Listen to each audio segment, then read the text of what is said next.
Well, folks, Antonio T. Smith Jr. is doing it again. He's done it again. Yes, he has. Giving away so much knowledge just to help you succeed. Walk out of the middle class. Become a multimillionaire. He is giving away his book just for you. The name of that book? The Richest Man in the Trash Can. You want to make sure you get this book.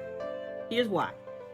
If you are someone who is tired, frustrated, irritated of the day-to-day schedule of waking up, going to work, going back home, going to sleep just to do it all over again, not being able to spend time with your family, you just got married, you just had kids, or you take care of your parents and you're not there to do it, this is the book for you.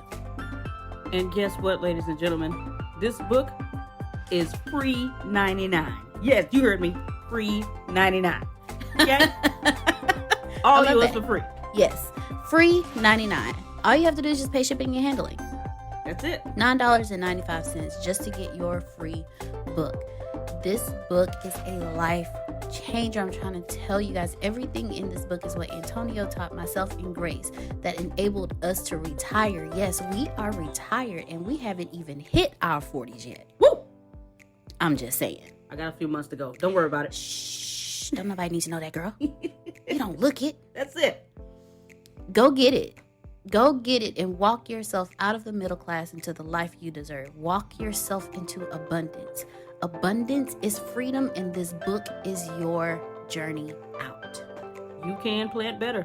You can dominate. Ladies and gentlemen, back with the Secrets of Success podcast. A lot of you have been hearing Deanna, my right-hand man, doing a lot of interviews. You're lucky enough to have, or unfortunate enough to have me here. I'm with Dane Maxwell, who is a super hard charger. I'm going to give him a little introduction here in a second, but just talking with him off recording, I can tell that he is a fast processor of information.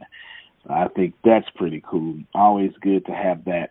I know for sure that he is a guitar playing brother. All right, is that right, Dane? All right, cool. So we're in the right area.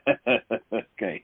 Yes, so we are. Guitar player. That's it. Good. He's a guitar playing brother, and he is a businessman in himself. So he uses his right brain and his left brain at the same time. Rare human being on planet Earth. Dane, why don't you tell us a little bit about you?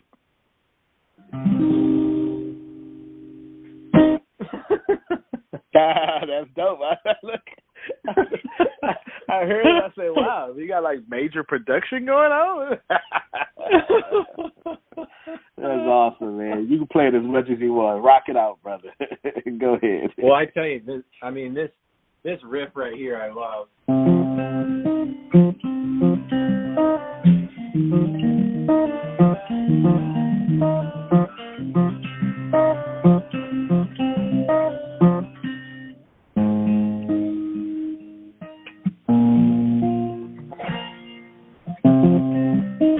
Yeah, that's fun. Wow, that is awesome. It sounds like you reminded. So I play this stupid video game. It's actually amazing. Red Dead Redemption 2. Oh, sure. Oh yeah, man, it's like so addicting. And yeah, the music in that video game is amazing, and you are of the quality of that music, and that's one hell of a compliment too, because Red Dead Redemption is addictive. That's for sure. Anywho, dude, let's start this episode. Go ahead. Well, I would say, I released my third album, and I'll give you like this. I've never done anything like this before. Like, go ahead, man, do it.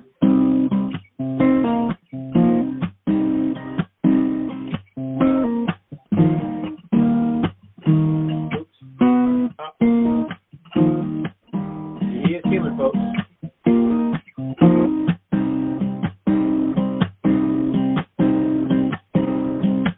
And it's got that groove. That's what it feels like when you get a product. That's what it feels like when you get a product selling.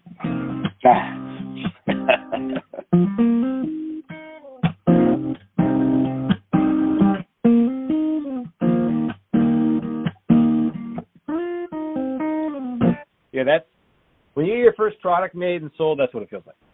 That's what it feels like. That's it. Everybody go to Dane Maxwell Music if you want to know what it feels like to get your product. Your product sold. All his information is in the show notes. Man, I tell you what, brother, let's do this. I'm feeling your energy. Let's just free talk at the beginning of this thing. I got some questions to ask you. But what is some stuff, without me even leading you, since you're playing guitar, you're in a good mood, what's just some stuff you just want to randomly put on this podcast, right? What would you say if I didn't influence it at all? The most significant thing that you could ever explore is what you secretly think of yourself. That's good. Tell us why. Unpacking that is the fastest road to an intense personal freedom. And I've got a buddy of mine, and he's like, I want to become an influencer in the digital marketing space. And my intuition was like, yeah, okay, nah, it's BS. But I asked him about it, and we were doing identity work, and he secretly thought of himself as, I am an unlikable person. So I asked him, I said, is that what you really want to do, or is that what the identity of unlikable person wants to do to become likable? And he's like, God damn it. Ah, crap. It's so fun. He's like, I just want, you know what he said? He's like, dude, I just want to play some guitar. That's all I really want to do. I want to create guitar music. So you help him find himself in one conversation. Yeah, because, if you can figure out what you're secretly thinking of yourself, I can't tell you, so many folks are driven by the secret thought that they think they're worthless or inadequate or insignificant, not recognizing that those are truly thoughts and feelings that are not you. However, you get so identified into thinking they are. So the difference, I still think I'm worthless. I still think I'm insignificant. I still think I'm inadequate. It's just I don't believe it to the degree that I used to. So, if worthless comes in, it's like, hey, Dane, you're worthless. It's like, I could choose to believe that or not. I'll hold it as a thought instead. So what's the power of unpacking that? Because you brought that up. Is it the unpacking that's rewarding, the process that's rewarding, or something else that I'm not thinking of? Well, no, as a highly driven entrepreneur, I was driven by the dark side of worthless, and I believed that my achievement was worth. Yeah. But what I didn't realize was that was driven by a deeper identity of believing I was worth less. And that feeling, when believed or unconscious, it drives me to do pretty intelligent things, win the favor of a highly respected entrepreneur, or get on the cover of a magazine, or it'll do all kinds of things to try to correct the sense of worthlessness. Yeah. But when you do things to try to correct an identity, it reinforces the identity. Because it's like, oh, you actually believe it. You're taking action on it. It ends up reinforcing it. And we already know on some level that this is true. And we already know, some part of us knows that we already are free. Some part of us knows we already are happy. We're just transfixed with all these suffering thoughts and things. You want the kind of happiness that doesn't depend on any sort of external circumstance. And if you believe that your happiness depends on an external circumstance, and you're openly and internally admitting that you are not very powerful in your state. And the thing is you don't actually have to, the internal happiness is basically, well, I'm a little in over my head with this because, I'm not always happy. I'm not always these things, but my goal is to sit with my mind exactly as it is, without trying to change it.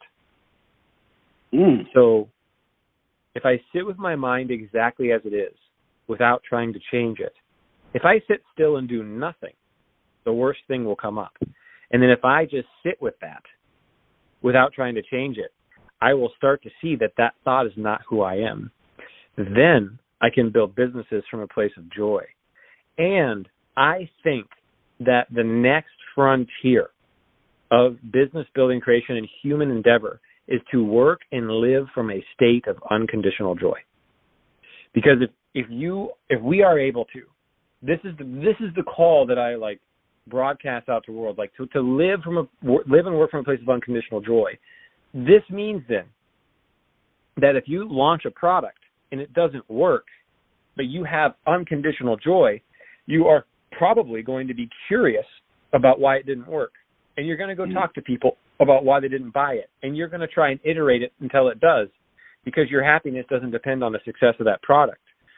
But when you have conditional joy or conditional happiness and you launch a product and it doesn't work and you grow miserable or even resentful of people for not buying it, which I do because I forget, and then this is what I retraining my brain to a state of unconditional joy.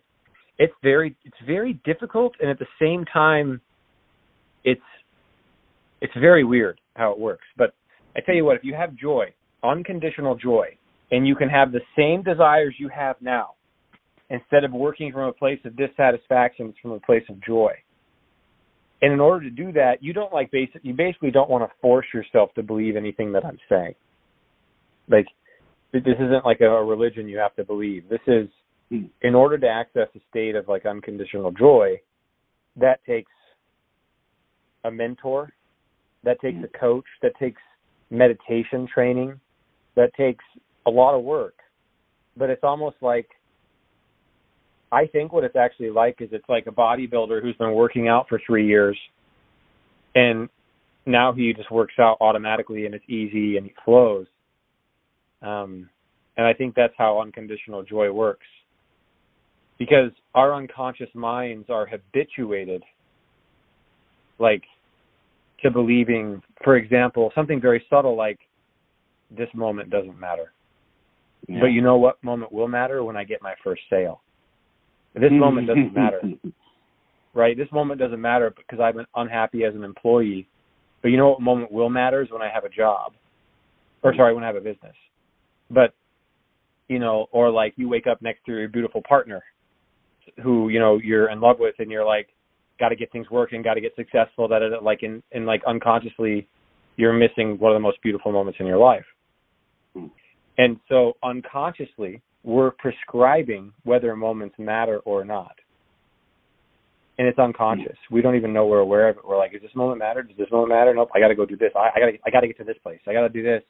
And then we realize the mind is just incessantly in a search. And so we're in a search for something that matters. So now, with unconditional attention, we place all our attention on the search for something that matters. And we just hang out with the feeling and desire that we're searching for something that matters. And in that, we start to feel well-being. We start to feel at ease. And then maybe a compulsion comes up and says, no, this moment's not good. Then we hang out and hold. There's an aspect of us that thinks this moment's not good. Yeah. And we say yes to that. Okay, yes, that's how I feel. And now from this place, as we learn to unconditionally hold things, what will happen is this unconditional place of freedom will start to emerge. And when we're not driven by identity, our natural inclination can emerge. Yeah. And this is when I start to kind of want to weep and relief. Yeah. Wow. So imagine building a business. Imagine building a business from this kind of a free place. Yeah, hell of a business. You'd you wouldn't be I'd be so stressed all the time, I'll tell you that. Yeah, it wouldn't be results driven. It'd be transformational driven, right? Yeah. It'd be amazing. Yeah. I mean, let me ask you something, man. Because first off, let me point out an observation, and I want you to respond to my observation. I know a few guitar players. I've never met a superficial guitar player in my life. What's going on here? Why are you guitar players so deep? Right? So what is that about? Why is it like if you're one of the smartest people on planet Earth, you pick up a guitar? Is that it? Oh, I ache inside. Yeah. I'm going to love this podcast. So let me ask you, I ask myself 3 questions every morning. I got it from a book. I don't remember the book. Or maybe a podcast. But either way, I don't remember it no more. So it's no even point in me attempting to act like I remember it. But these things that I ask myself every morning have changed my life forever. The first thing that I ask myself is, what do I feel is impossible in my field, but if it could be done, it would fundamentally change my business? So I want to ask you that question to you.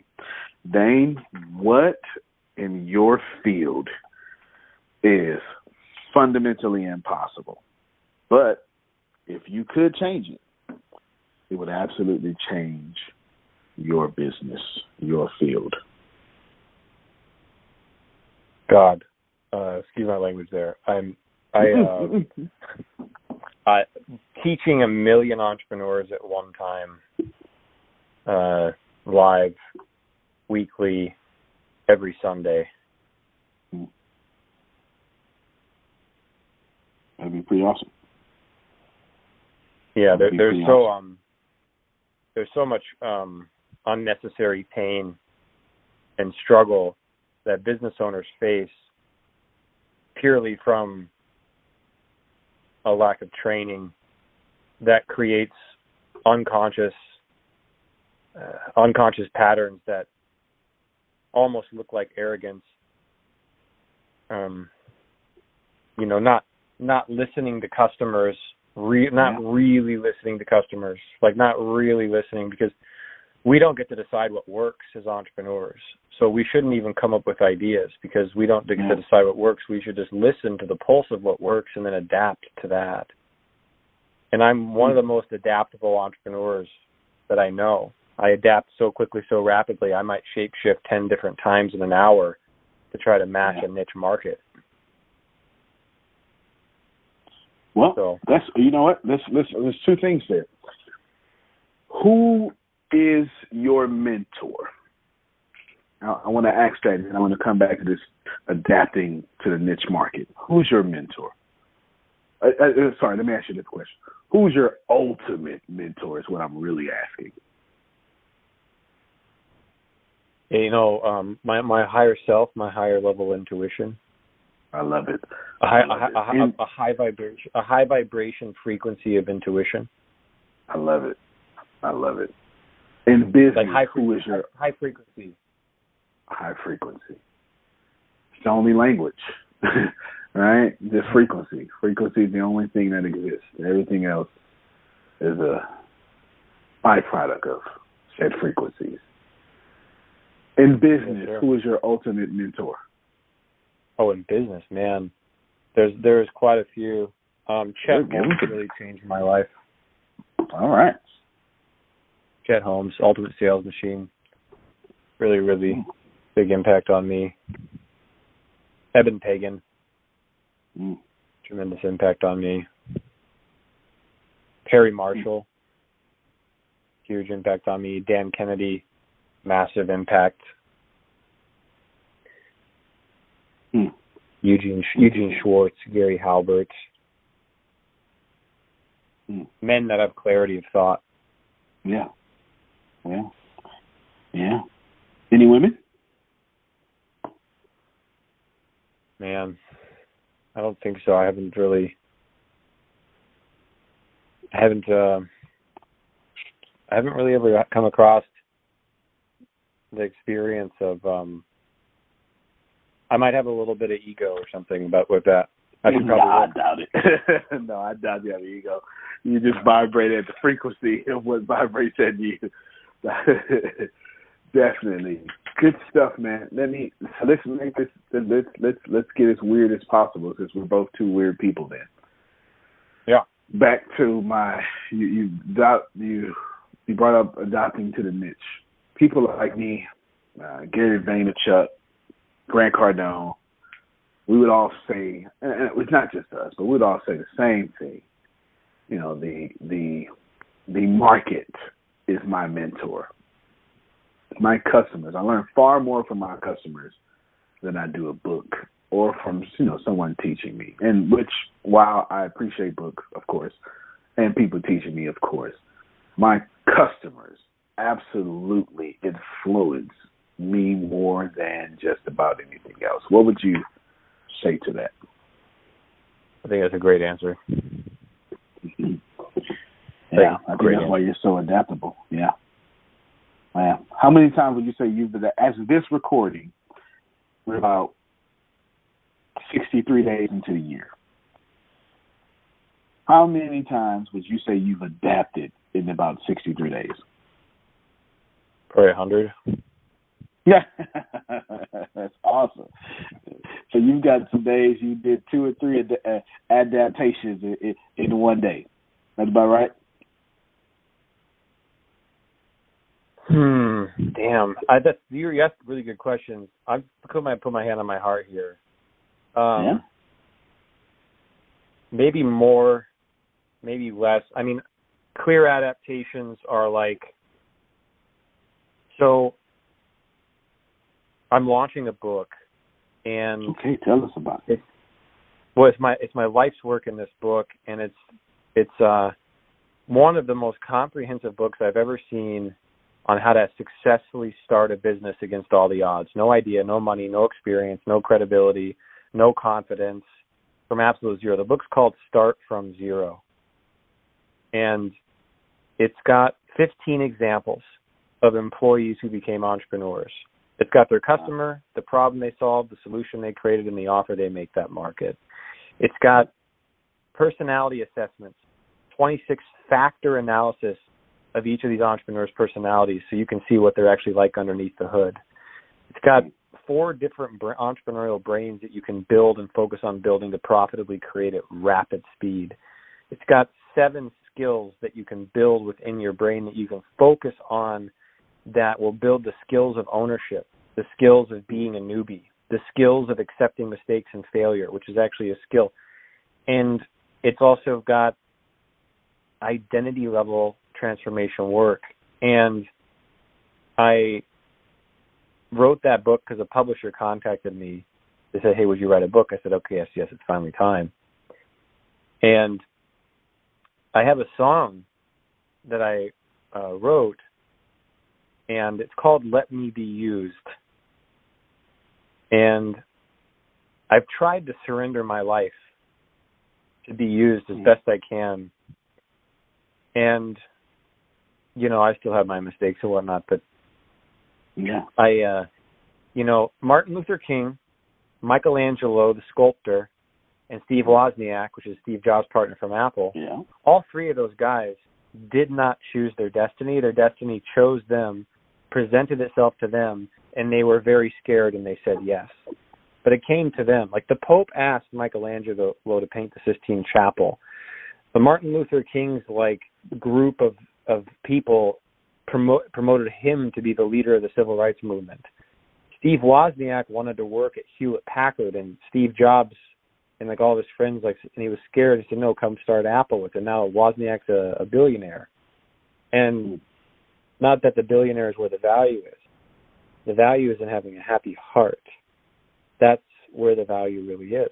But in these instances, these guys, they all had their own ideas. Michelangelo wanted to sculpt.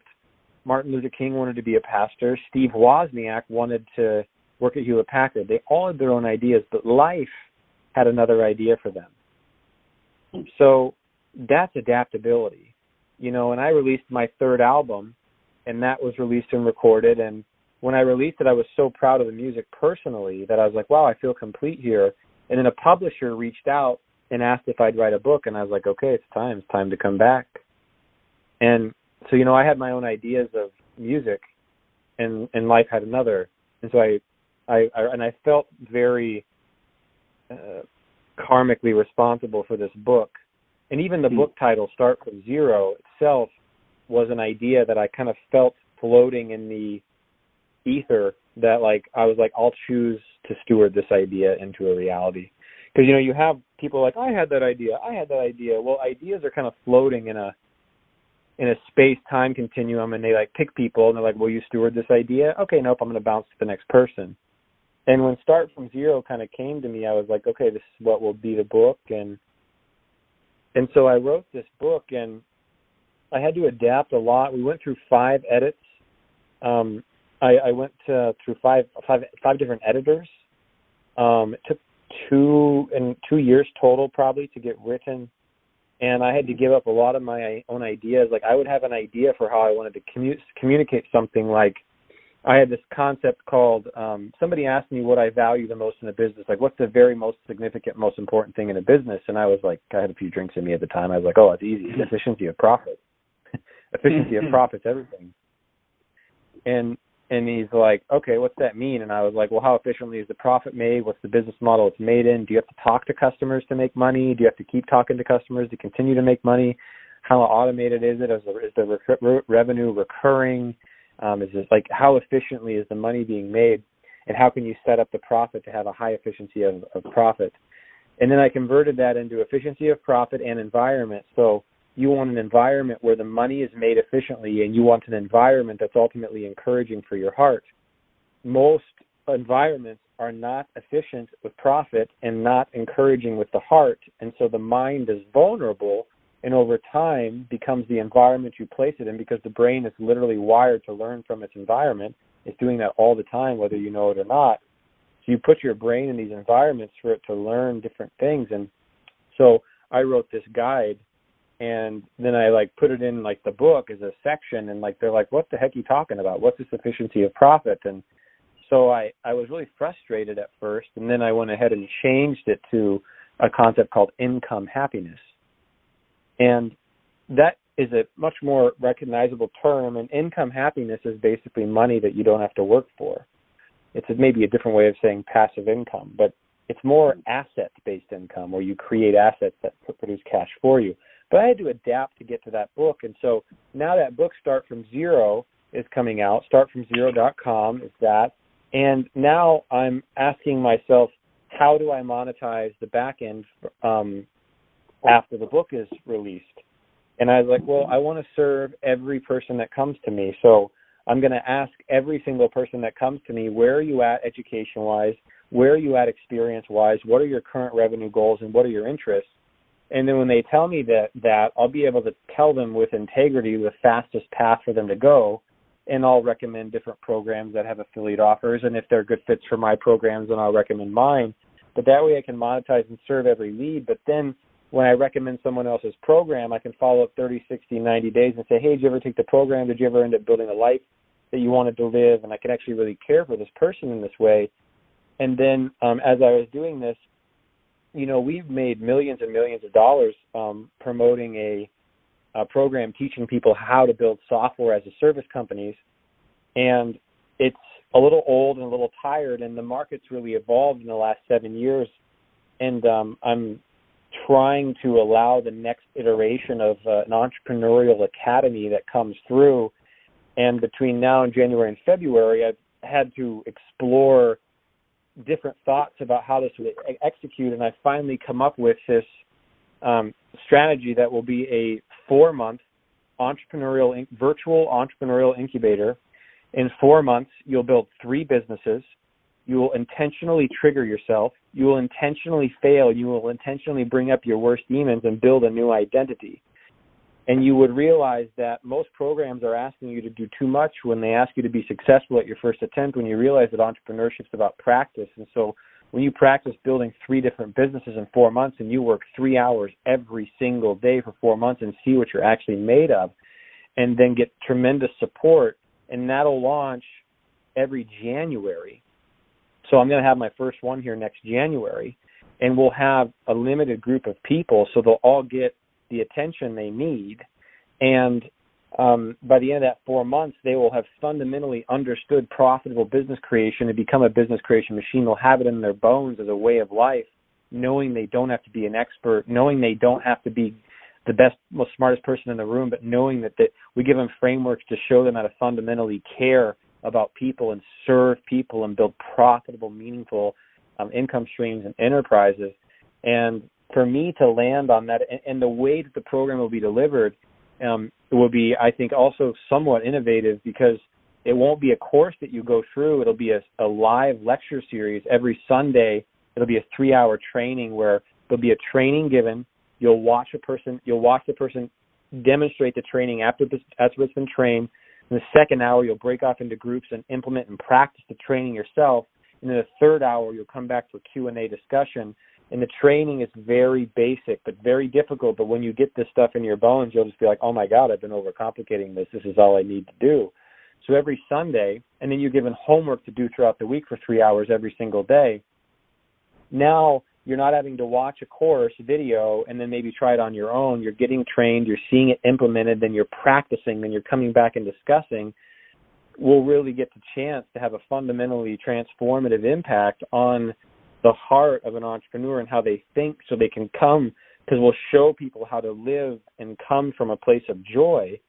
So in order for me to allow a program like this to come through me, I have to go through a lot of grief and a lot of uncertainty and a lot of vulnerability as I give up idea after idea after idea to then finally land on the thing that I think could be the transformation vehicle that people can come into and leave fundamentally transformed in the way they think.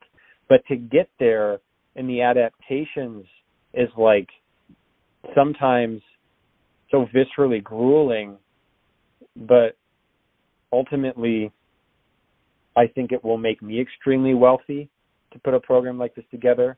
I think it'll make the students extremely wealthy. I mean, I've got 15 millionaire students at this point, and some of my students are at the top of their industry, and they did it by fundamentally repeating patterns until they were a living way of life. Yeah. That's kind of how I think about it. Thanks for giving me so much time to share that. Oh, brother, this is your show, right? Yes, no, definitely. A couple of things. I was using my memory files. Let's work backwards. The 15 millionaires, amazing. I'm actually known for the crazy guy trying to create 100,000 millionaires. I've created 8 so far. So you're wow. smashing me by 7. So good job to you, right? We both know abundance is meant to be shared. There's no such thing as competition. So fantastic. You give me hope that if you create 15 millionaires, then I can create 15, right? 7 away from 15. That's fantastic. That's just amazing, dude. And I want to applaud. Actually, let me announce me applauding you for your valiant effort, because I'm pretty sure I could just listen to your language and hear your soul, so to speak, and I know you're attempting to raise the collective consciousness of this world. So I want to acknowledge you for that in itself, because it's just obvious that almost everything you're talking about is about raising consciousness. It's just permeated in almost every single thing you're saying. So kudos to you, brother. Kudos for not taking a back seat to 40,000 children dying of starvation a day, and we think that's normal. Right. Or actually, we accept it as normal. We don't even think it's normal. It's accepted that way. Right. So kudos to you. Just want to first say that. Somewhere in the middle, you introduced to our audience that you're one hell of a savvy businessman. And with a few drinks in you or not, I agree with the efficient profit. That is a very good answer that you gave. Tell us real quick. Now, I ultimately want to run all the way back to the very beginning of what you're saying and that karmic responsibility. I'm so going back there, but working my way backwards.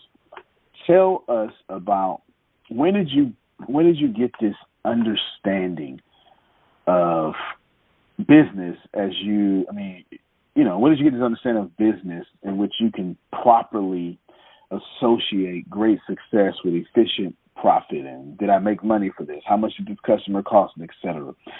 You read that in a book, or you took some losses?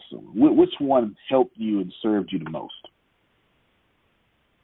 Dane, can you ask me that question again?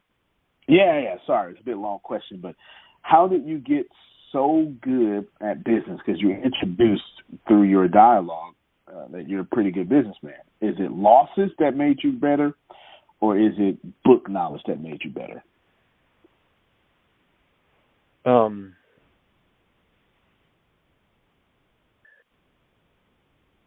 Or anything I didn't mention, because I kind of led you with. Well, I mean, I hear an answer, and it seems somewhat arrogant. I think it could just be a little bit of a gift. Like maybe Michael Phelps is gifted at swimming. He worked hard at it. Yep. Still a gift, though. I think I've got a gift for business, and I really want people to understand the beauty of business and the peace of business. Yeah. Yeah.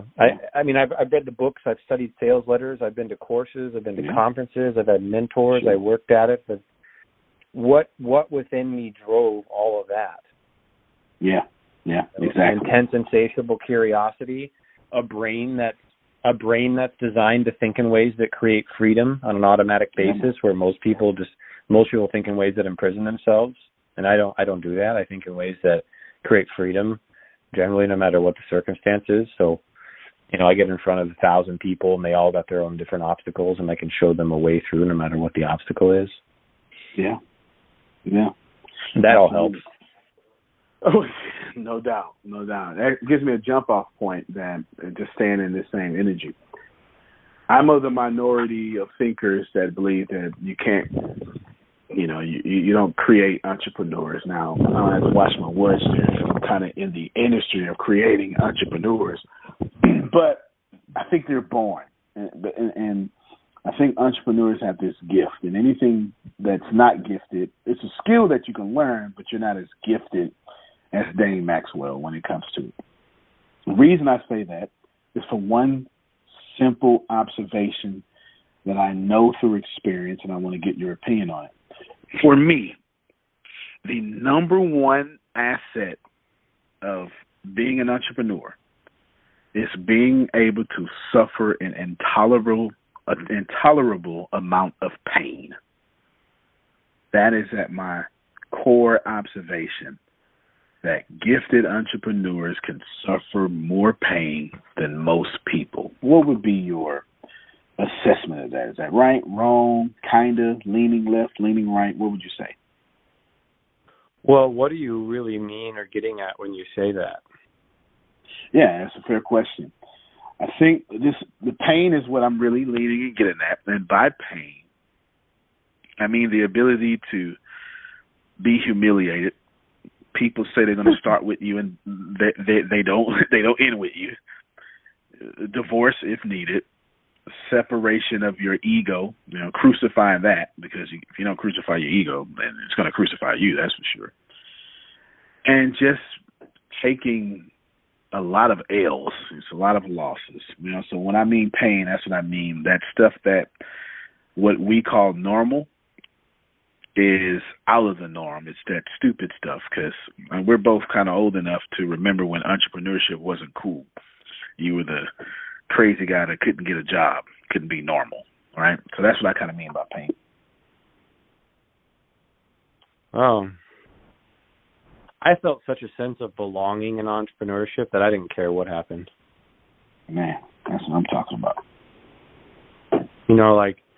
I didn't feel like I belonged anywhere in the world. Entrepreneurship was my last resort. I tried most everything else. Is is there a place for me anywhere? And then as soon as I found entrepreneurship, I was like, oh, dude, you can be dysfunctional here. You can be depressed sometimes here. You can have anxiety here. You can I mean, like, most entrepreneurs I know are, like, pretty fundamentally flawed in some sense, but, like, not like everyone, but I mean, I don't know, you go to, like, you party with highly successful entrepreneurs. I mean, depending on the groups you're in, there's different flavors. There's, like, the highly conscious family men that are, like, pretty grounded, and then there's these other guys that are extremely dysfunctional and they'll snort cocaine at parties. Like, I've seen it all. I just felt a sense of belonging internally outside of anyone else, like a sense of belonging to myself when I found entrepreneurship, that failure just pissed me off to no end for like maybe a couple weeks at a time. But there was never any question about, at a certain point it hit that where there was never any question about like trying anything else. I mean, there was the first year I almost got a job, but you know, I think most entrepreneurs check out employment at least once in their life when they're starting a hope when you don't know what you're doing. But the sense of belonging. So I didn't, in terms of like the fundamental characteristic of an entrepreneur being like they can tolerate more pain. Mine would be that they are incredibly resourceful, where other people are idiots. Yeah. Comparatively idiots. Like they're like incredibly resourceful. Like the idiot says, "Oh God, he takes money to make money. You need money to start a business." I think that's idiotic. Yeah. I think it's fear of failure, fear of trying something, fear of uncertainty being masked with some, "Oh yeah, no, I just need to take money to make money." I mean, Steve Jobs just didn't have money. He gave his employees stock options. He didn't have money. He found $100,000 from an investor. So what did entrepreneurship take? Took a real risk for Steve Jobs. But you don't have to risk anything these days to get started. Like, there's no risk that you need to really take. That it's a greater risk working at a job than there is starting a business these days. Like, there's entrepreneurial methodologies are so tested, and like you could put a product together, try and sell it on Kickstarter, see if people buy it on Kickstarter. You can do it all in your spare time. Your Kickstarter blows up and you get a bunch of money to fund your business, and you can go to town. There's no excuse. There's no excuse that's even like that you could even stand on. Because if you don't have but an hour a day, then you could learn outsourcing skills and put systems in place for employees to build your business for you while you're at your job.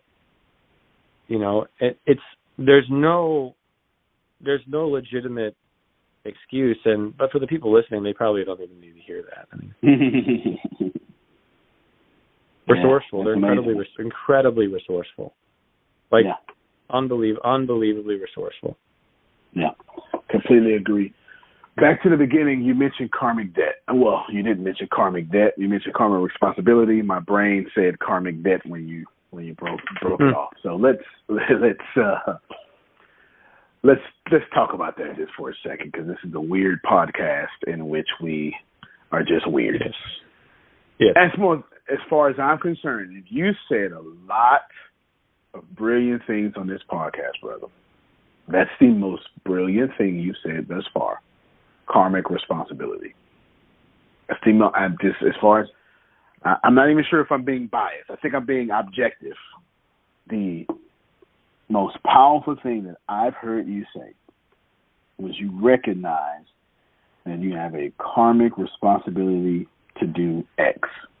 Now, I'm not going to lead you. I'm not even going to ask you a question, because I'm going to let the light come out of you the way it does. Would you, in your own way, you can explain or comment to that however you want to do it. Let's just let you lead us on a journey of this karmic responsibility. You're more than welcome. If can you tell me how clear does this sound? Oh, you're pretty good. You're pretty good. And then if I somewhere along the way, is that legible to hear? Yeah, it's legible. Yeah, it's legible to hear. Okay, so here's the answer.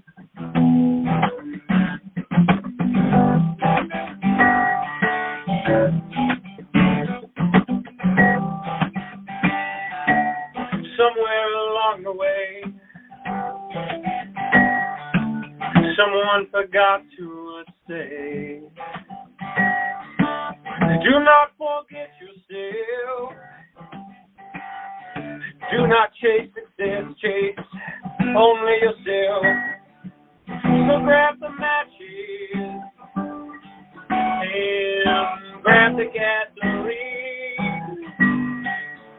and look to the treasure map on your heart, 'cause it is time to hunt and see. Light that soul on fire. Light that soul on fire. Now we got that out the way. Soul priority number one, that'll change your face. Let the judge how to use. Find the darkest place and light the fuse. So grab the matches and grab the gasoline and look to the treasure map on your heart. 'Cause it is time to hunt and see. Light that soul on fire. Light that soul on fire. Light that soul. Light that soul. Light that soul.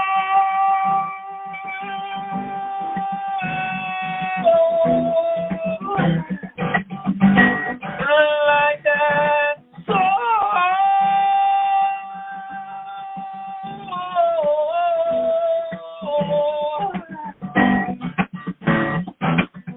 Somewhere along the way.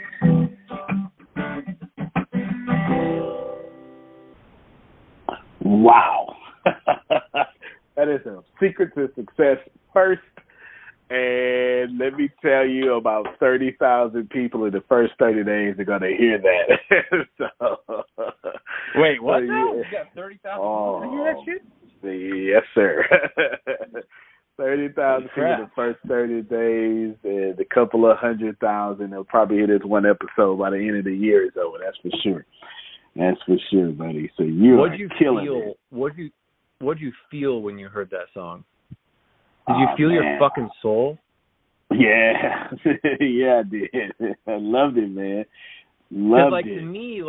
To me, it's not gentle. To me, it's like, get the matches, get the gasoline, pour it on yourself, light that thing on fire, find the darkest place you can, light the fuse, light it up, sit there with clarity until people are no longer confused, sit there with power until people are no longer weak, sit there with all of your heart until people feel loved for exactly where they are while you cast a vision for their future. Do all this because you are here to step into greatness, here to step into whatever it is that you were come here to do, and like you feel it in your bones. You've got this cellular structure in your body. It's in your cells. We're all here for a reason. We all here have some unique makeup. We're a unique fingerprint. Our soul has a fingerprint that no one else has. And dude, like, quit wasting time. If you are, if you're not, then give your gift more fully. If you are, then love even more than you ever thought possible. Because we all deserve freedom. And that freedom comes from recognizing that we already are free. We're just believing shit about ourselves that's causing us not to be. And some part of you knows that you're already free. And some part of you probably will recognize that you're addicted to suffering and struggle in some way if you're like me. Absolutely. And I just want to say, like, the book that I referenced, I mean, that book that I referenced, like, I mean, I want you to read it. I want other people to read it. I want you to see if it speaks to your heart, see if it can be a companion on your journey. Because, I mean, I wrote it to sit on your nightstand. I wrote it to be comprehensive. It is complete in and of itself. It doesn't leave you wanting anything. Like, it's not going to leave you being like, oh, I got to go and buy a $5,000 course now. Like, you won't need to buy anything from reading this book. The book will deliver if you read every page of this book and live the pages of this book, you will be successful at whatever it is you want to do with business. Just like that. Just like that. That's amazing, man. Yeah, no, all that, the book, ladies and gentlemen, the book, I believe I wrote it down when he was talking about it, but my assistant got it, startfromzero.com, right? That was the website? Yeah. Did I get that right? Okay. Yeah, that's right. And I want to give a special URL for your listeners to try and check out a book excerpt before they buy the book. Okay. So don't buy the book unless you really know you're going to read it. And to decide if you're going to read it, check out the excerpt. If you like the writing style, if you think you can digest it, then get the book after that. So that's going to be startfromzero.com/Tony, which is short for Antonio. Startfromzero.com/Tony. And that'll bring you to a page where you can get the book excerpt. No email capture required. Look at the excerpt I don't want your email to look at the excerpt. See if you like it. And that's what I would do. Startfromzero.com/Tony. There it is. That'll be in the show notes, ladies and gentlemen. It's a big deal. No email capture.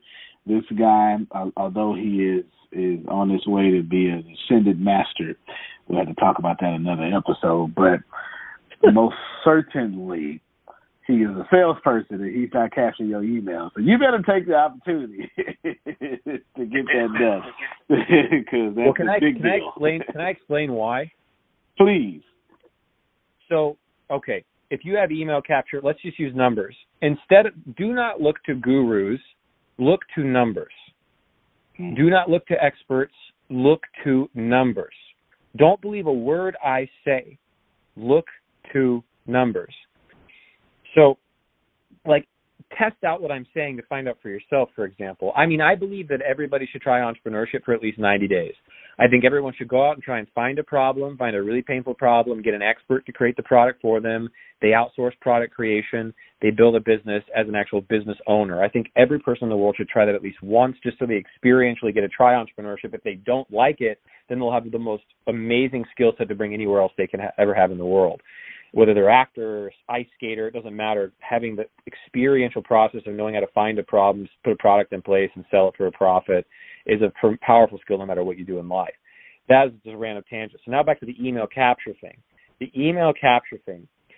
If I send people to a page and it's email capture, now they've listened to me talk for an hour. So there's more rapport and more trust that you have with me because you listen to me speak for an hour. I may have a 40 to 50% opt-in rate on that landing page. If it was a cold visitor, I may have 15%, 10%, maybe 20, maybe 30, it depends. Generally less than if you listen to me for an hour. Now, let's say 50% opt-in. So let's say that of 30,000 people that listen to this, maybe 3,000 go to the URL. Startfromzero.com/Tony. Of 3,000 that go to the URL, we'll now have 1,500 email addresses.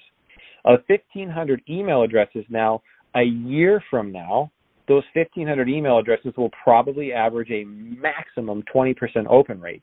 A 20% open rate on 1,500 emails is somewhere like 325 or something like this. 20% of 1,000 is 200. So let's call it 325 or something, or 315. So I'll have 315 people that I can stay in touch with a year from now, which is cool.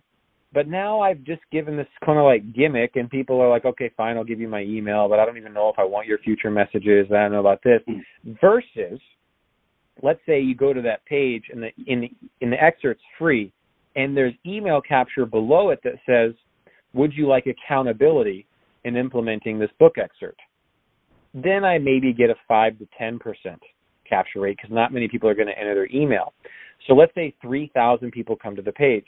And let's say 10% enter their email for the accountability. So that's 300 people. But of those 300 people, those are really people that actually wanted to give their email. They weren't gimmicked into it. And so a year from now, those 300 people, they have, 50%, 70%, 80% open rates. And so you're sitting at 210, 220. So you don't have as much as the 315, but you gave a better experience for everyone. That's how I look at it. Well, if you're just going to be spitting facts all day, it's kind of hard to disagree with you. No, it's good stuff. Well, man. I mean, as I walk through it, I'm like, I'm giving up 100 emails that I could stay in touch with. However, I mean, there's something about email capture that I don't like.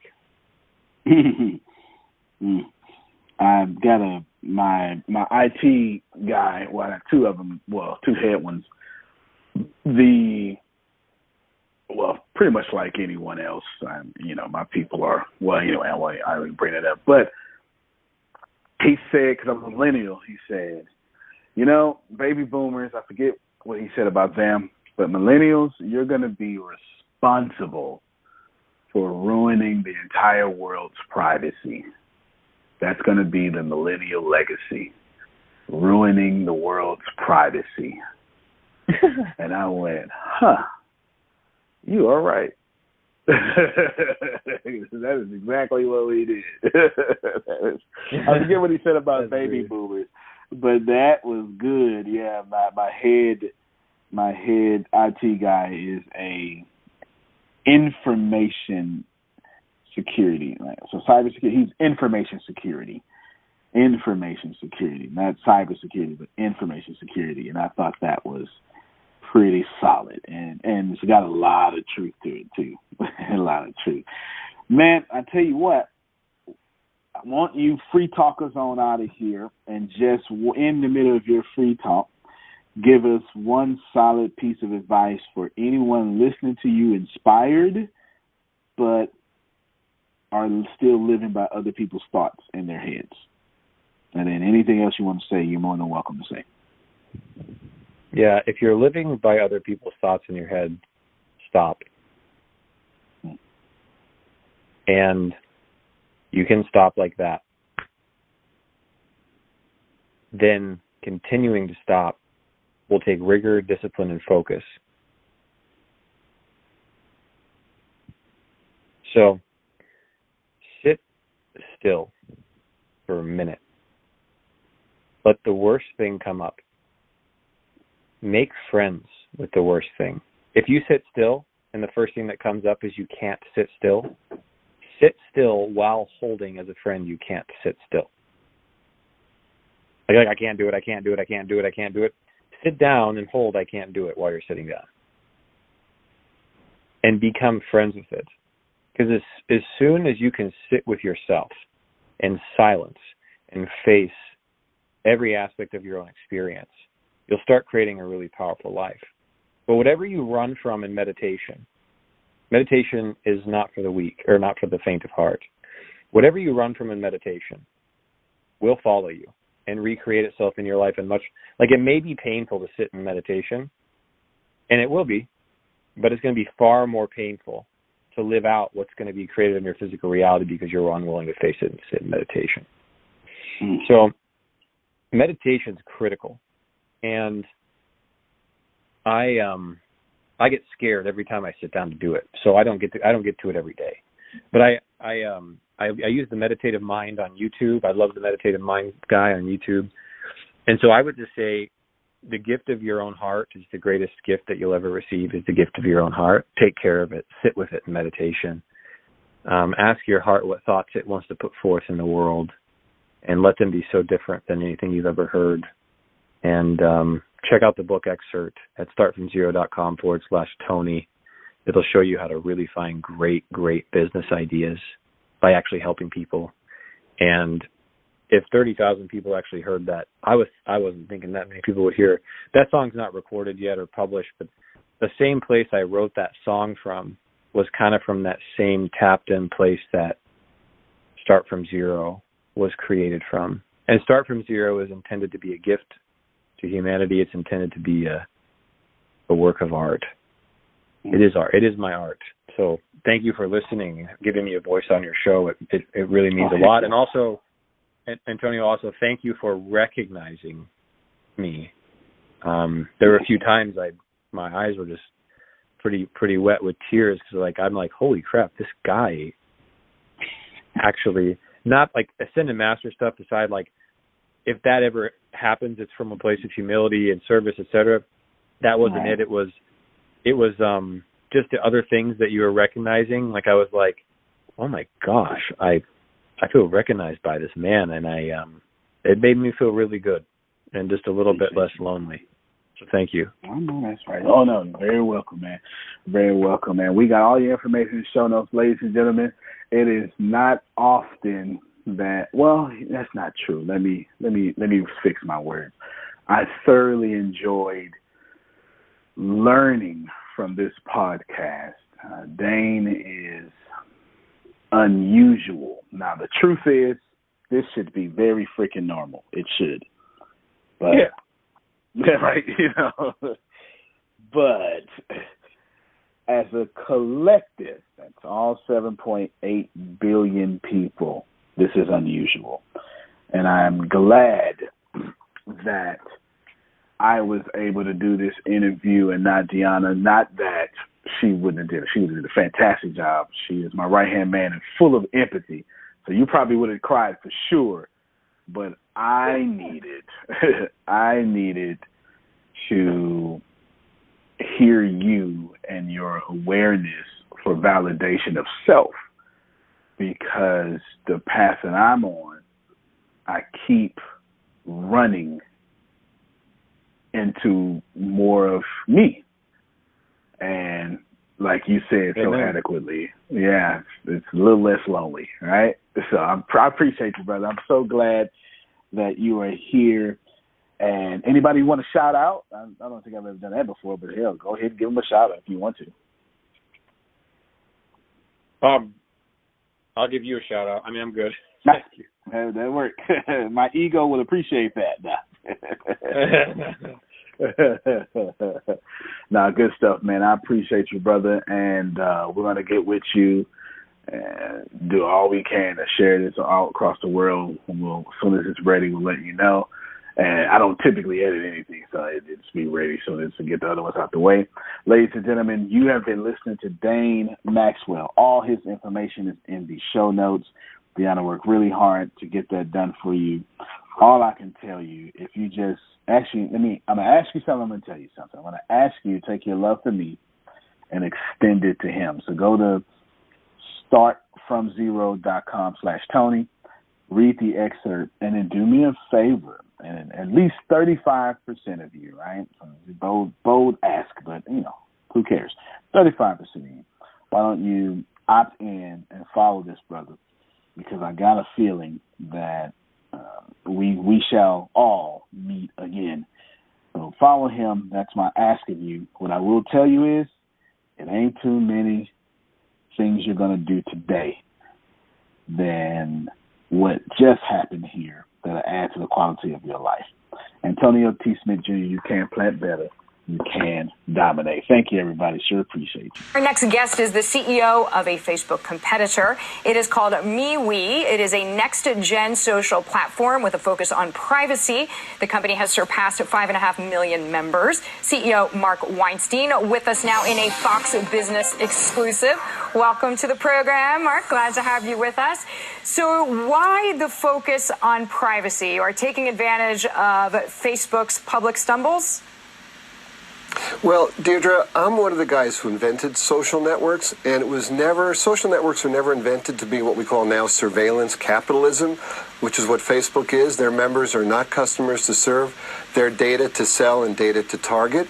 So it really, MeWe is a fully fledged social network with all the features people love. The privacy is our Privacy Bill of Rights. We don't sell your data. We don't target you. We don't mess up your news feeds.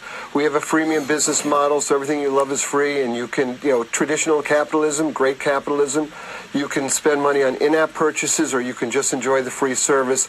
There's nothing, you can't be targeted for your vote or your opinion. It's social media the way it was meant to be. So then, Mark, honestly, how do you make money? Because we all know when we use Facebook, it's free for the user, but we know because we are not paying that we become the product. So that Facebook is gathering data on us, right. And I think some people even say Facebook isn't a social company, it's a data company. But then how do you make money? Are people paying your company for subscriptions? No, it's very important. MeWe is free forever. But now we know that the freemium model works, and we're doing great with revenue. We have 2,800 free emojis, but we've got great custom emojis, custom stickers. So live people voice and pay live you video for those. is a pay option. Right, and live voice, live video, secret encrypted chat. MeWe pages are $1.99 a month, but you reach 100% of your followers all the time. So for $24 a month, you don't have to boost anything. So if you have 500,000 followers or 5,000 followers or 10 million followers, you reach everybody. At Facebook, you reach 5%. Then you got to pay to boost, and then their algorithm messes the whole thing up anyhow. So MeWe is really true, pure social media. It's social networking done right, and people love it. Yeah, we're growing organically with no ads, and we're not even marketing MeWe, and we're growing by tens of thousands of people every day. So, Mark, we have some stats about your company. As you're speaking, 5.5 million users right now, which is impressive. But how are you going to keep growing that? Because one telephone is not so fun. Two telephones work. Basically, you need more people to sign up. Well, people are signing up, Deirdre, every day. And here's the beautiful thing about MeWe. So we also have some major deals that are not announced with some huge influencers worldwide. But even without them, we grew 405% last year. We're targeting, we actually target we'll have over 30 million members by the end of this year, over 150 million by the end of next year. We're growing twice as fast already this year. And people also move in groups. This is really, we have never seen something like this. So constituencies move to people. So many people are censored or blocked or violated on Facebook, and they all move to MeWe. So the growth is fantastic.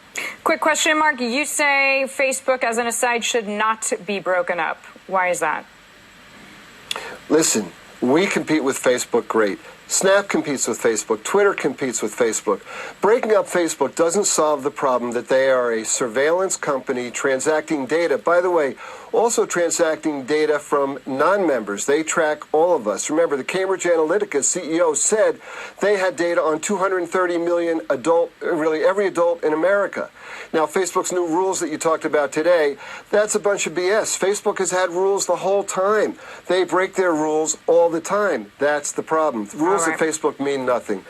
Mark, we thank you very much for the time. Thanks for joining us. Congratulations on the growth. Thank you, Deirdre. I'm not sure if you already know this, but you're already absolutely perfect. You're already absolutely great, and you're already living in massive abundance.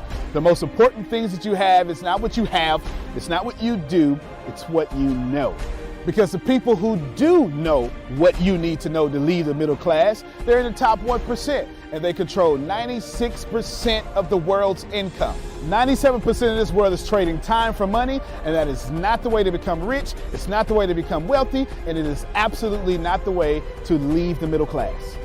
There are 7.8 billion people in the world right now, and they all want to learn how to make money and how to leave the middle class. But the way to become a master at anything is to learn all the rules and then bend them to your favor. Right now in this world, there are 2,057 billionaires. Right now.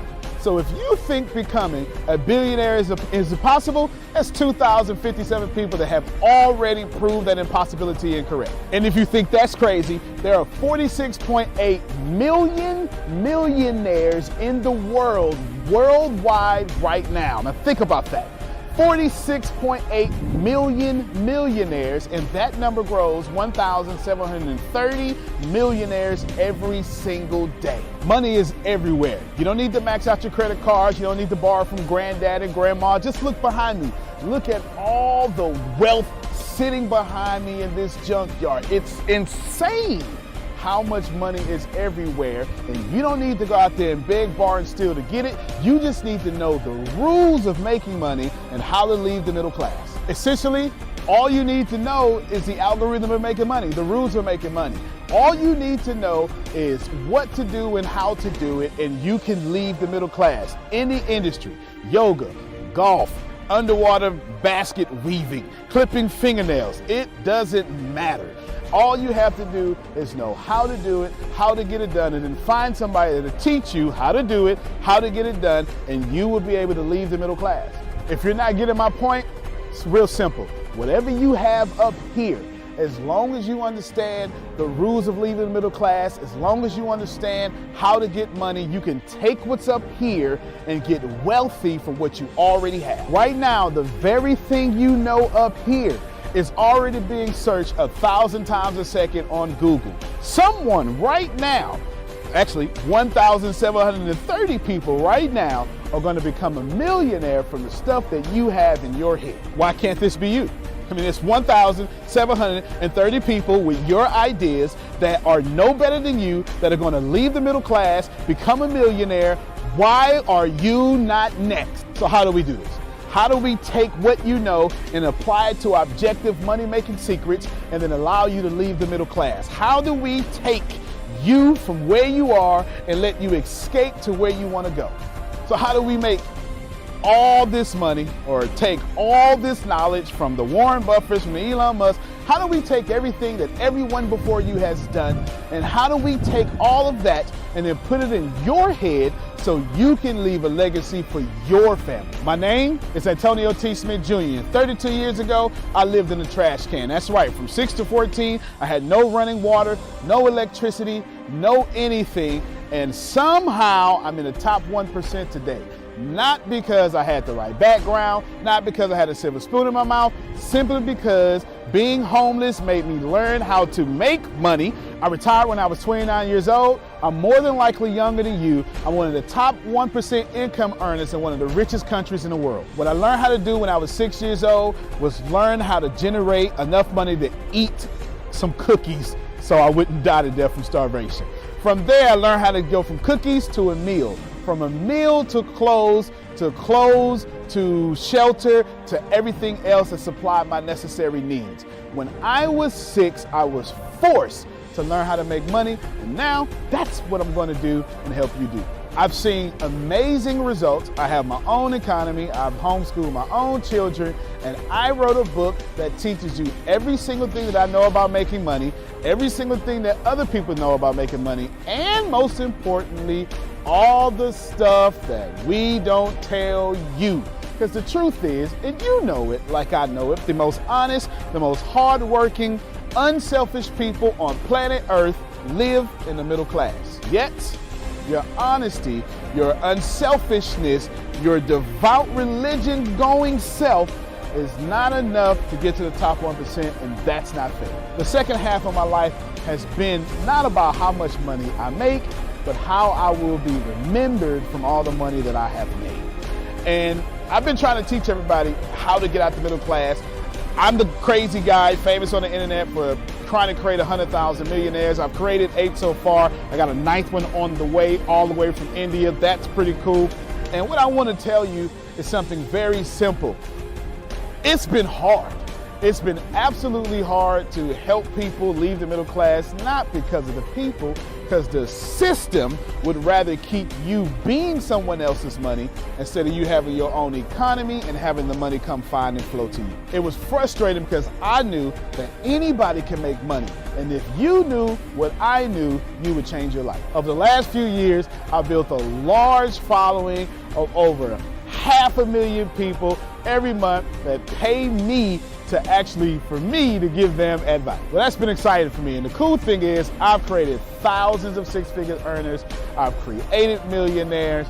I've created people who can live their dreams and hold on to their legacies. And now my eyes are on you to create you to what you need to be great. I have been teaching my principles and these principles to hundreds of thousands of people around the world, every country, all continents, and anyone who has taken them seriously, written them down, and applied them have a 100% success rate of leaving the middle class. I've taught these secrets to my following and my inner network, and I've watched them go from 4 figures to 5 figures, 5 figures to 6 figures, 7 figures, all the way to 8. Everything that I've ever learned, everything I've ever learned from millionaire mentors, billionaire mentors, and everything I learned from being homeless, and everything that got me into the top 1%, I have placed inside of a book.